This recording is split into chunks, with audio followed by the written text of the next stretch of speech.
Welcome to Hood Champion Boxing and Sports. In boxing, you find a way to win or you find a way to lose. Look, man, that death touch is real. That death touch is real. My question is, are the Ukrainians scared of the brothers? That's what I want to know. Are they scared of the brothers? Because let me tell you something. You see that death touch that Wilder has in that right hand? That death touch that Gervonta has in that left hand? I'd be scared. And I'm going to tell you the truth. I wouldn't want to get hit with that. Now let's understand this, right? Let's start with Gervonta Davis and Lomachenko. There were talks about those two fighting for the last couple of years, even as recent as January, February of this year. It would have been a mega event. You know what I'm saying? Huge money on the table. But, you know, there's a lot that's happened with Lomachenko, his country, lost to Teofimo, and we get it. But then you fast forward to where we are with Lomachenko right now. He looks to be on the downside of his career, okay? But realistically, even Lomachenko, before all the stuff happened in Ukraine, you know, look, that's very unfortunate what happened, right? Very unfortunate. But even before that, would Lomachenko have risked getting tranquilized by Tank Davis and that bazooka left hand? Okay, you may say, look, Lomachenko's not scared, he would have fought him. Okay, what about Bob Arum? Would he have been okay? You may say, you know what, Bob Arum didn't have an issue. Floyd Mayweather and PBC and Showtime, they're protecting Gervonta. They wouldn't let him go fight a guy like Lomachenko. They're afraid Lomachenko would box his ears off. Those are the arguments. I'm going to tell you, I think Gervonta Davis would have knocked Lomachenko out cold. I do. I mean, if Linares got there on him and put him down, what would Tank do? You know what I'm saying? Teofimo is landing some serious shots on him. So if Teofimo can land, why can't Tank? Don't tell me that Linares is a better boxer than Tank. Prime Linares was a problem. He's still a problem now. But don't come tell me that Teofimo you think is a better boxer than Tank. And if you do think that, you can't come and say that he's as far as skill set, he's miles ahead of Tank Davis. Gervonta Davis can box, and he can get into a mashup, crasher, and come out victorious. But you see, when you have that power, you've got that death touch, man. People will talk the talk, but don't want to walk the walk. And that's how I feel about Lomachenko. Now, at this point in his career, there's a lot of rumors circulating that, and articles that are being written. So, you know, hey, where there's smoke, there's fire, right? There may be some, taking off my goddamn sock. My feet hurt, man. Been on the hustles today.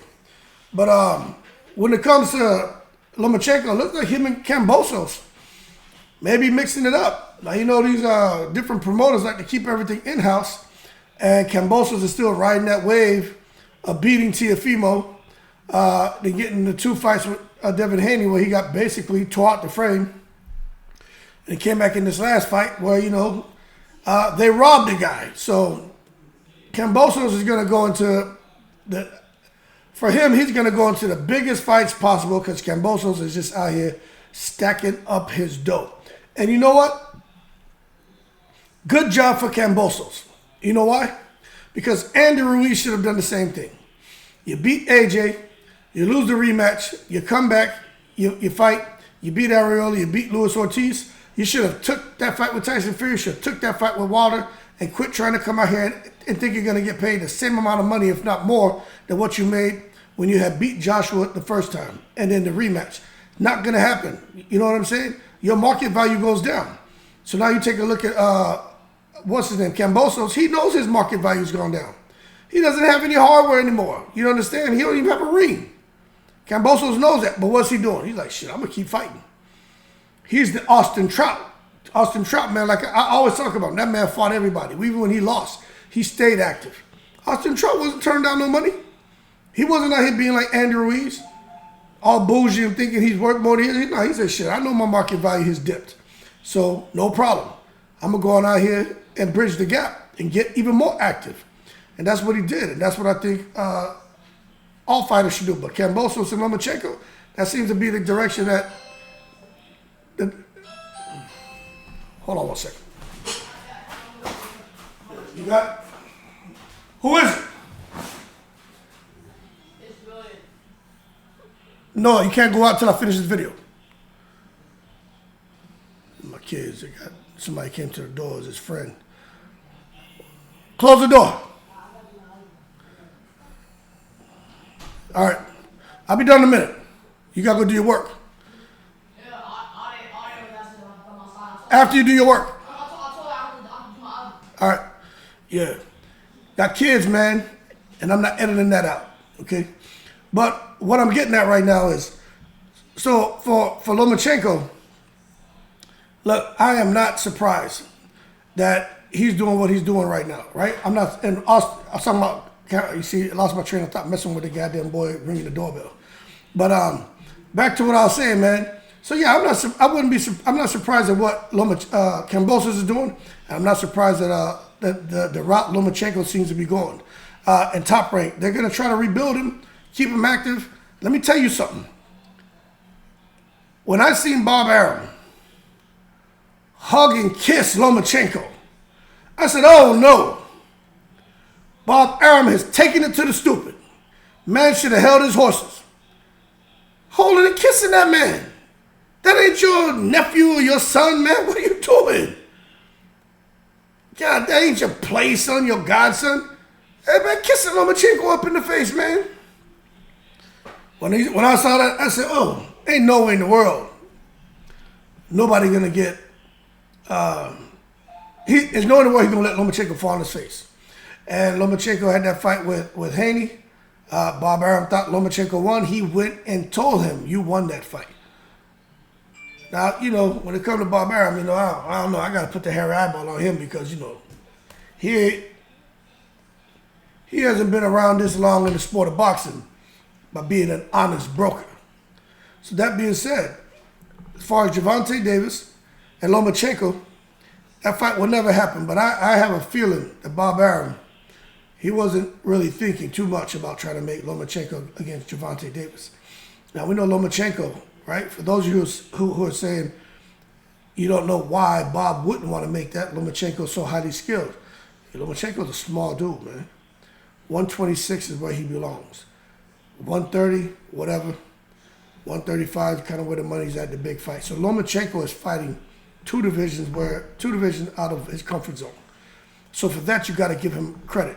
But once you understand he's fighting, you know, out of really his weight class, help you better understand why they're like, hell no.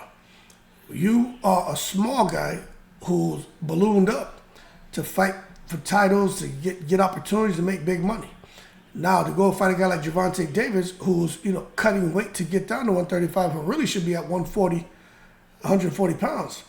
Like, why would we put him in here with someone who's naturally the bigger man, who can crack and is out here supposedly knocking out heavyweights? No in the world they put him in there. So are they scared or are they smart? I mean, of the brother. Well, I mean, you answer that. Now, when it comes to the other Ukrainian, Alexander Usyk,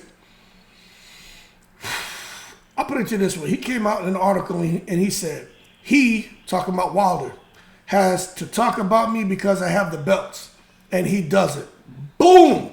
Just kill my boy. Because that's a fact. Usyk has the belts. Wilder doesn't. Wilder wants them. You know, he wants some hardware. He wants to get back into the mix. But Wilder's not getting back into the mix. Maybe some say he has a little bit of Andy Ruiz in him, where he thinks that his market value is more than what it is. And he's being unrealistic with his financial demands. Okay? But Usyk went on to say that Wilder just says things for people to react to. And he says, the fact is, of course, I'm not afraid of Deontay Wilder. Now, if he says it, I believe him. But this is the problem. I also believe what Deontay Wilder says. Now, remember when Deontay Wilder went out to Saudi Arabia. Deontay Wilder, man, he was doing interviews. I mean, the man couldn't control himself. He was drooling, tongue hanging out his mouth, laughing, giggling, scratching his head, tapping his foot. I mean, that man had all kind of funny energy. I was like, damn, spill the beans. You got some secrets, obviously. And he said, man, there's some scared bees out here.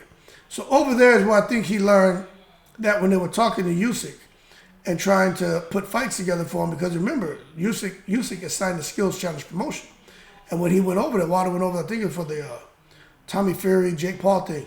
You know, Wilder was there with Shelly Finkel, and I think at that time, talking to the Skills Challenge Promotion rep, I think that's when he learned that, hey, you know, we offered this fight to Usyk, and, you know, this is kind of the direction they want to go. And then Wilder recently, during an interview, said there was 3 different opportunities for Usyk to fight Wilder, and he turned them down. Now, I'm going to tell you this. I know for a fact, and I'm going to say this with conviction, Usyk is scared of the brother. I believe that 100%. Is he a coward? No. But is he scared of Wilder? Hell yeah. Hell yeah, I believe so. Because of the death touch. You look at Usyk, right? Now, we know what happens if Wilder hits you in your face. You are out of there, right? What the young boys say, facts, facts. I say truth, right? Because the fact shit sounds stupid to me. Truth. He hit Usyk in the chin, it's over. But that's not the concern and worry about Usyk. That is some of a concern. But it's that damn, he got that irritable bowel syndrome. It's that IBS. And if Wilder hits him with that damn jab or that straight right hand, could you imagine if Wilder hit Usyk in the midsection, in the solar plex? Yo, man, Usyk was shit all over that ring. You understand? Usyk don't want to be in there, man, having a spill on aisle 9, clean up on aisle 9. Get FEMA in here. They don't want that. They don't want that. Wilder hit that man in the midsection, it's over. Usyk forever will be known as the shit cranian. He doesn't want that. So I do believe he's scared of Wilder. I do believe he knows that if Wilder's out here knocking out Tyson Fury, if he's out here knocking out all these, the damn, what's that big boy that he knocked out, man? Brazil, cold. Helene is cold. What's he going to do if he lands on Usyk? Usyk's out of here. You're going to have that guy, Eagles, whatever the hell his name is, jump in the ring and try to pick up where he left off. And Wilder will knock his ass out too. I do think so. I believe Wilder 100%. Because Wilder just, everyone in boxing knows, no matter whether you like Deontay Wilder or not, right? Even outside of boxing, everyone knows. You get in the ring with that fella, it's like, even the opponents know, oh, what happens when he hits me? What's going to happen if he hits me? I know it's going to come at some time. What's going to happen? What's going to happen? And then, Shazam! They're waking up to salt rocks and ammonia.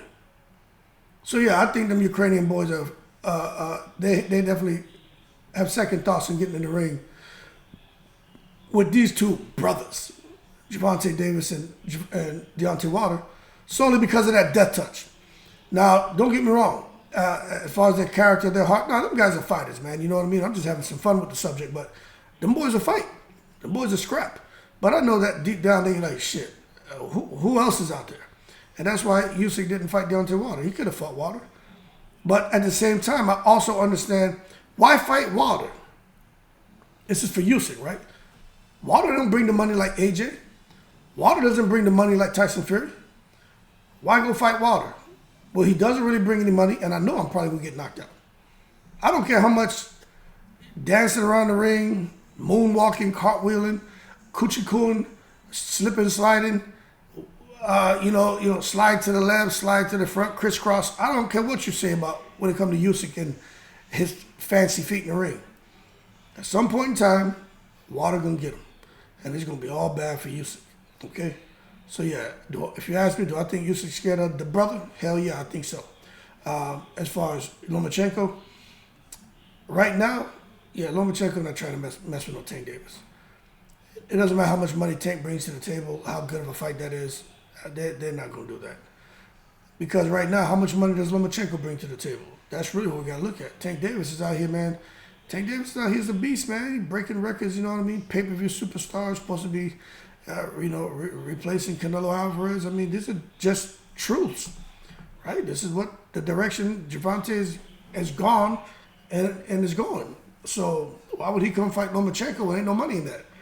But the thing is, people say Tank Davis cherry picked. So I don't know if he fought Lomachenko right now. no matter how highly skilled Lomachenko is, they're going to say it's a cherry pick because Devin Haney's going to say, "Hell, I beat him."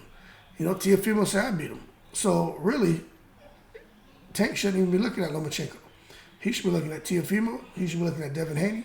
He should be looking at Shakur. He should be looking at guys at 140 because that's the direction he needs to go. But we know Tank marches to the beat of his own drum. He and his team have worked it out. It's all about the money. It's not about belts. Forget legacy. It's all about being, filthy rich. Money Davis. You know what I'm saying? Money Tank. You know what I'm saying? That's the direction they're taking them. And I don't fault them for that. But my thing is, Tank, Lomachenko's old and worn out. Don't go that route. Go on out there and clip Haney, clip Teofimo, clip somebody else. But just stay away from that Loma fight. It's over. He won't fight you. He should have fought you back in the day. But then again, they may have been trying to keep Tank away from Loma as well. I didn't do enough research on it. That could be what happened. I don't know. But I'm telling you today, I think Loma's scared of that brother. He don't want nothing to do with that Baltimore bomb of a left hand that he's got. That being said, y'all keep cool. Shout out to the veterans. I think all these guys are brave and courageous, having fun with the subject, but just keeping it, real. Yeah, I don't think Gervonta Davis will be the first opponent Lomachenko would pick. And I damn sure know Deontay Wilder ain't the first opponent Alexander Usyk's going to pick. I'll tell you that right now. Y'all keep cool. Veterans, breeze.